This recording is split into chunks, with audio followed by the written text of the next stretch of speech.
Hey welcome back again. പുതിയ അനുഭവം, പുതിയ സ്ഥലം, പുതിയ യാത്ര. അപ്പോൾ നമ്മൾ ഇന്ന് ബെൽജിയത്തിലേക്കുള്ള ഒരു പുതിയ യാത്രയുടെ തുടക്കത്തിലാണ്. എല്ലാം നമ്മൾ പ്രിപ്പയർ ചെയ്തിട്ടുണ്ട്. അപ്പോൾ ലെറ്റ്സ് ഗോ. നമ്മളങ്ങനെ ഫൈനലി നമുക്ക് പോകാനുള്ള ബസ്സൊക്കെ അവിടെ റെഡി ആയിട്ട് വെച്ചിട്ടുണ്ട്.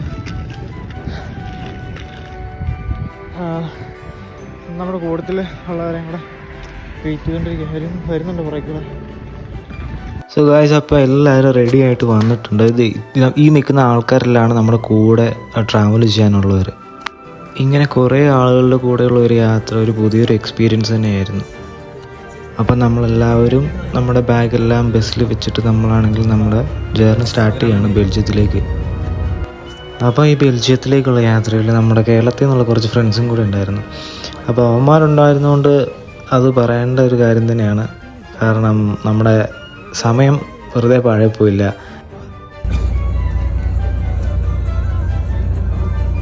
ഗൈസ്, അങ്ങനെ നമ്മൾ ഫൈനലി സ്റ്റേ ചെയ്യുന്നത് നമ്മുടെ ഹോട്ടലിൽ എത്തിയിരിക്കുകയാണ്. സോ ഇവിടെയാണ് നമ്മൾ സ്റ്റേ ചെയ്യാൻ പോകുന്നത്. ഇവിടെ ഇപ്പം കൂടെ കുറേ ആളുകളുണ്ട്. ഗൈസ്, നമ്മളങ്ങനെ ഫൈനലി ബെൽജിയത്തിലെത്തിയിരിക്കുകയാണ്. ഞങ്ങൾക്കിപ്പം അവിടെ പോയിട്ട് ഫുഡ് അവിടെ ഹോട്ടലിൽ നിന്ന് അവർക്ക് തരാൻ പറ്റില്ലെന്നാണ് പറഞ്ഞത്. അത് മോർണിംഗും ഉച്ചയ്ക്ക് ഉള്ളൂ. അപ്പം നമ്മളിപ്പോൾ ഇവിടെ ഫുഡ് വല്ലതും മേടിക്കാനായിട്ട് കയറുക.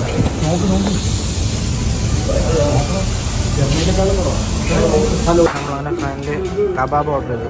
ഇവനിവിടെ അല്ല, ഇതിന് €6 ചിക്കൻ കബാബ്. ഞങ്ങൾക്ക് അധികം നടക്കാനുള്ള ട്രെയിൻ ഇല്ലാത്ത കാരണം ഞങ്ങളിവിടെ കഴിച്ചു. നാളെ ബർഗർ കിങ്ങിൽ പോകണം. അവിടെ കുറച്ചും കൂടെ വിലക്കുറവാന്ന് തോന്നുന്നു. നാളെ പോയി നോക്കാം. നമ്മൾ അവിടുന്ന് കബാബ് കഴിച്ച് അവിടെ നിന്ന് ഇറങ്ങിയിട്ട് നേരെ ഹോട്ടലിലേക്ക് പോയിട്ട് കുളിച്ച് ഫ്രഷായിട്ട് കിടന്നുറങ്ങും. പുറത്തുപോയി ഫുഡെല്ലാം കഴിച്ച് കഴിഞ്ഞ് തിരിച്ച് നടന്നപ്പോഴത്തേക്ക് നല്ല തണുപ്പായിരുന്നു. അപ്പം ഇനി നേരെ പോയി കിടന്നുറങ്ങിയിട്ട് രാവിലെ ഫ്രഷായിട്ട് ഇതേ നമ്മുടെ ജേർണി സ്റ്റാർട്ട് ചെയ്യും.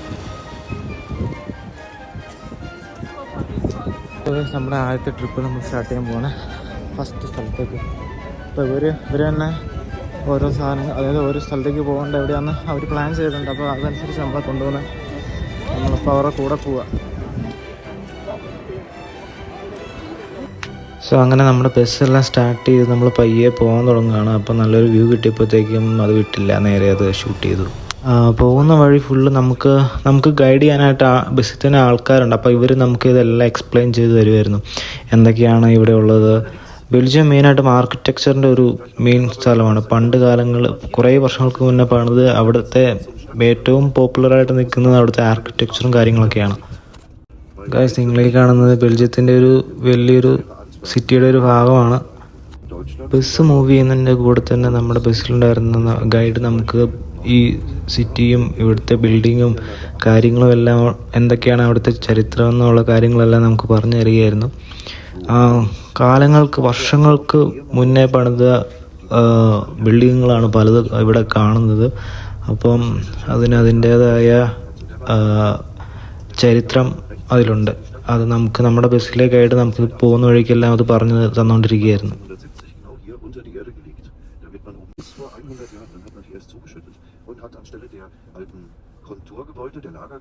നമ്മൾ ഈ സൈഡിൽ കണ്ടുകൊണ്ടിരിക്കുന്ന ബിൽഡിങ്ങുകൾ 20-ാം നൂറ്റാണ്ടിൽ പണിതാണ്. അപ്പോൾ അതിന് അധികം പഴക്കം ചെന്നല്ലെന്നാണ് നമ്മുടെ ഗൈഡ് നമുക്ക് പറഞ്ഞു തന്നുകൊണ്ടിരിക്കുന്നത്. അപ്പോൾ അത് പിന്നെയും പുതുക്കി പണിതുകൊണ്ടിരിക്കുകയാണ് ഈ സൈഡിൽ കാണുന്ന ഈ ബിൽഡിങ്ങുകൾ. In Deutschland hätte man zur selben Zeit immer denselben Baustil angewendet. In Belgien nicht. In Belgien hat man zur selben Zeit historische und alte Baustile nebeneinander hingestellt.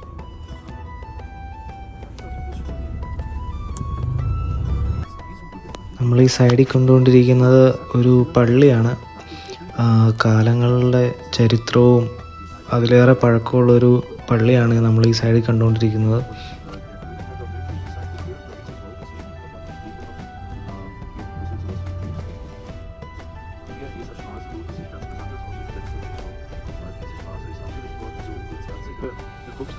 Diese Brücke, schaut mal nach rechts, da werdet ihr den ehemals größten Güterbahnhof Europas sehen. Die Gleise sind seit 20 Jahren. നമ്മൾ ഈ സൈഡിൽ കാണുന്ന സ്ഥലം പണ്ടത്തെ, അതായത് യൂറോപ്പിൽ തന്നെ ഏറ്റവും വലിയ മെയിൻ ബാൻഹോഫ് ആയിരുന്നു, അതായത് മെയിൻ റെയിൽവേ സ്റ്റേഷൻ ആയിരുന്നു എന്നാണ് പറയപ്പെടുന്നത്. Taxis, der Güterbahnhof. Vielleicht klingelt es da bei dem einen oder anderen. in den Uhren. Turn und Taxis, das war die Familie, die den ersten Postdienst auf der Welt organisiert hat im 16. Jahrhundert. Zum allerersten Mal das Postbunkel jetzt. Im Französischen steht das Wort für Straße immer am Anfang. Im Niederländischen steht das Wort immer am Ende. Wirklich ein bisschen vornehmen will.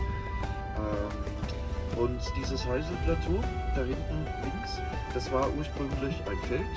Und das hat man für die Weltausstellung von 1935 erschlossen. Das heißt, man hat eine Kanalisation gebaut und Straßen, damit man obendrauf Pavillons bauen kann. Die Atomkraft wird alle Probleme der Menschheit lösen.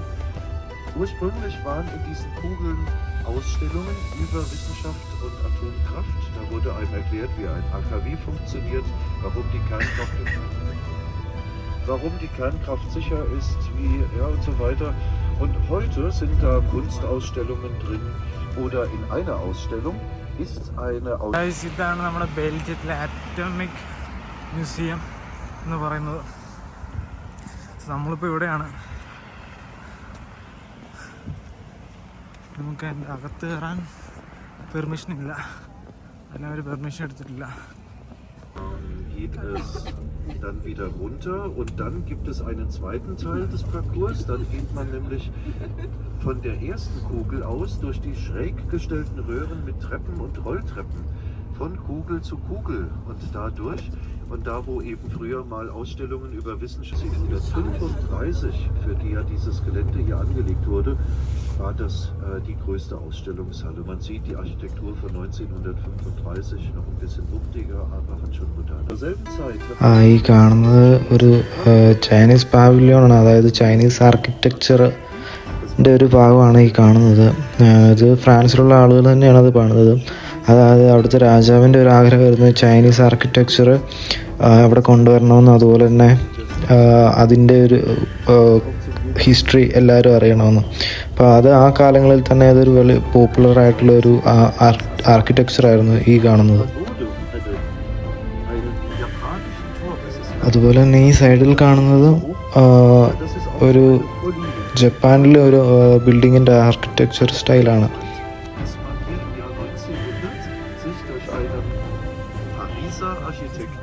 zwei asiatische Gebäude, ein chinesisches und ein japanisches Gebäude fertigstellen lassen.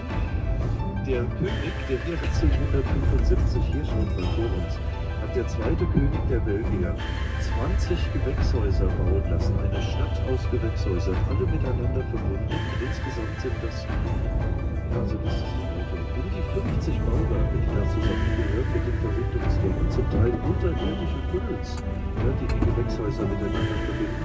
Und by the way, die größten Gewächshäuser kann man überhaupt nicht sehen von hier aus. Einmal im Jahr sind die für die Öffentlichkeit geöffnet und ihr wisst.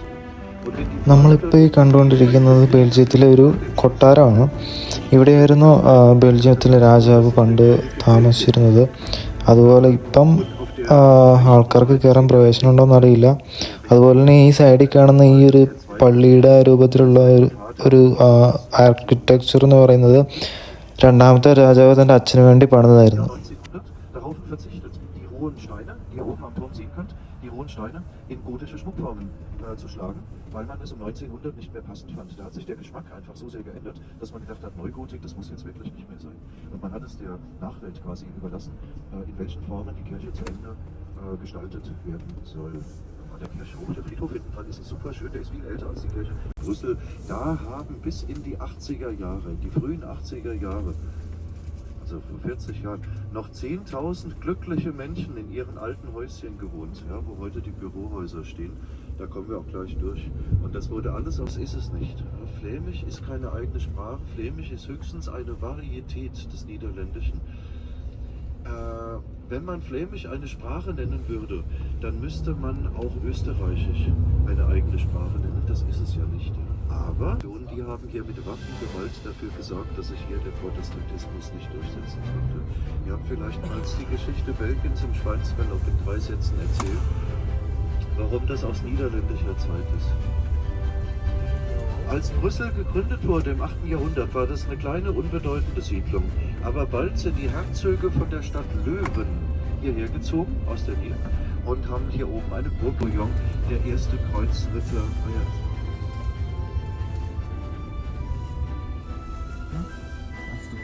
hat man sich für einen Kreuzritter entschieden. Den ersten Kreuzritter überhaupt, den sehen wir hier auf dem Platz. So, und jetzt geht es auf den Justizpalast zu.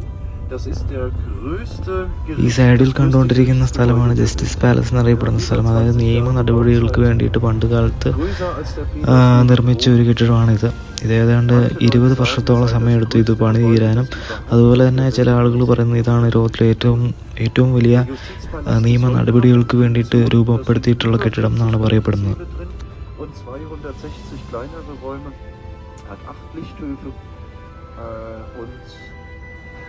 Er steht seit Signeshavel.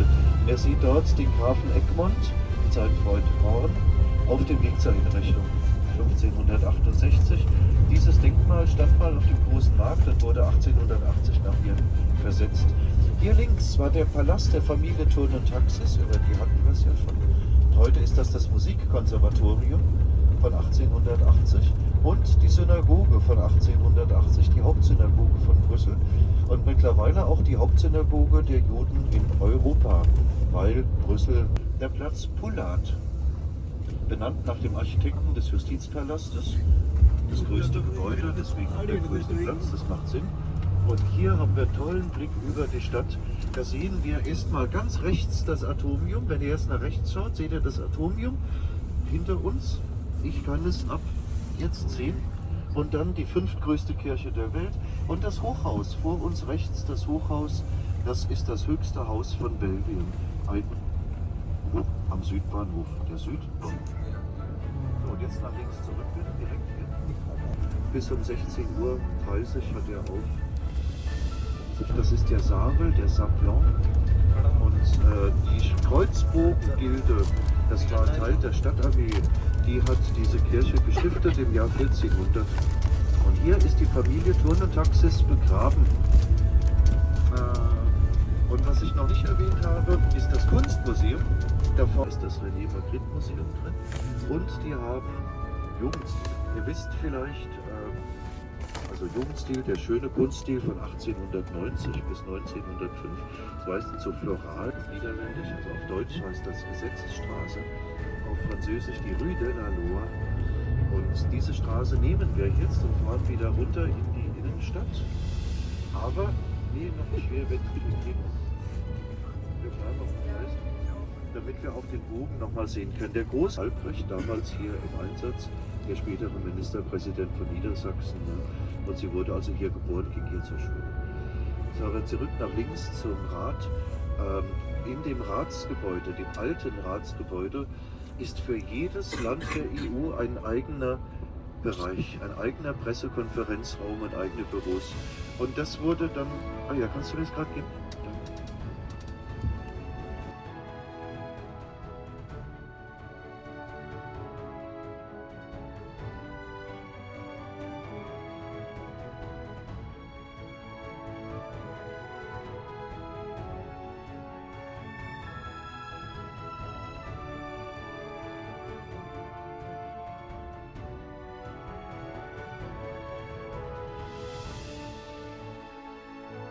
നമ്മുടെ യാത്ര ഇതുവരെയായിട്ടും അവസാനിച്ചിട്ടില്ല. ഇനിയും കുറേ വീഡിയോസ് വരുന്നുണ്ട്. അപ്പോൾ ഇതിൻ്റെ രണ്ടാമത്തെ ഒരു ഭാഗം ഇനിയും വരുന്നതായിരിക്കും. അപ്പോൾ അതുവരെ നമുക്ക് പിന്നെയും കാണാം. മറക്കരുത് സബ്സ്ക്രൈബ് ചെയ്യുക, എല്ലാവരും സപ്പോർട്ട് ചെയ്യുക. സോ പുതിയ വീഡിയോ ആയിട്ട് കാണുന്നത് വരെ ബൈ.